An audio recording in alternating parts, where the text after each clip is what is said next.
جناب امیر حمزہ کو رسول اللہ صلی اللہ علیہ وسلم سے دو نسبتیں تھیں، ایک وہ چچا تھے اور دوسرے وہ بھائی تھے۔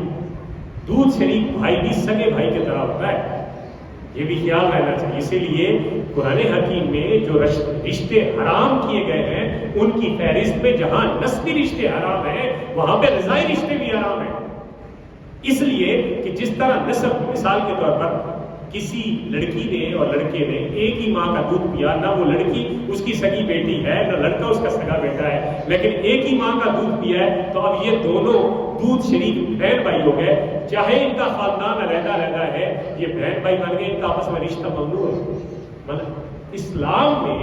اسلام میں بھی رضائی رشتوں کا بڑا احترام رکھا گیا ہے۔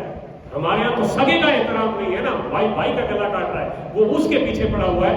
رضائی رشتے کا بھی قرآن میں اور اسلام میں درس دیا گیا، اور حتیٰ کہ رضائی رشتوں کے جو حرام رشتے تھے وہ بھی اللہ نے قرآن میں گنوا دیے۔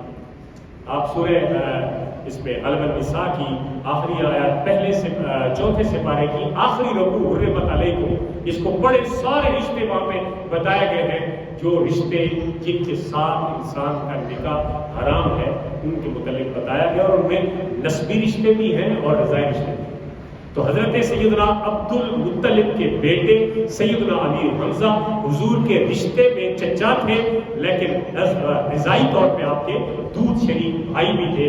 اس لیے اللہ تعالیٰ نے فطرت میں حضرت امیر حمزہ کی فطرت، جبلت، عادت اور ان کے ذہن میں حضور صلی اللہ علیہ وسلم کی بے پناہ محبت رکھی، بے پناہ محبت رکھی۔ اچھا، اس کی مثال میں آپ کو دیتا ہوں، تھوڑا آپ کے انٹرو کے حوالے سے میں آپ کو پہلے سمجھا دوں۔ حضرت امیر حمزہ رضی اللہ تعالیٰ عنہ نہایت ہی حسین و جمیل شخص تھے، بہت خوبصورت تھے، یعنی اپنے خاندان میں حضرت امیر حمزہ کا جو ایک شکل و شباہت تھی، جو اللہ نے انہیں کشادہ پیشانی، کھلی پیشانی اور بڑے دیو ہیکل قسم کے، پہلوان قسم کے جسم والے اور بڑے مضبوط جسم والے جری اور بہادر شخص تھے۔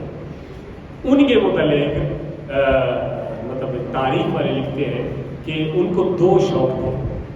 ایک شوق تھا وہ کشتی کرنا، کشتی کی جو گیم ہے یا وہ کشتی کرنا شوق سے ان کو محبت تھی اس گیم سے، اور دوسرا وہ تیر انداز تھے، اور تیر اندازی کے ذریعے وہ شکار کھیلا کرتے تھے، بہت کمال کے تیر انداز تھے۔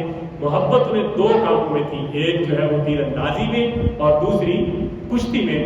یہ دو کام اس جوان کے تھے جو یہ اسلام لانے سے پہلے کرتے تھے، اور ان کو محبت بھی تھی۔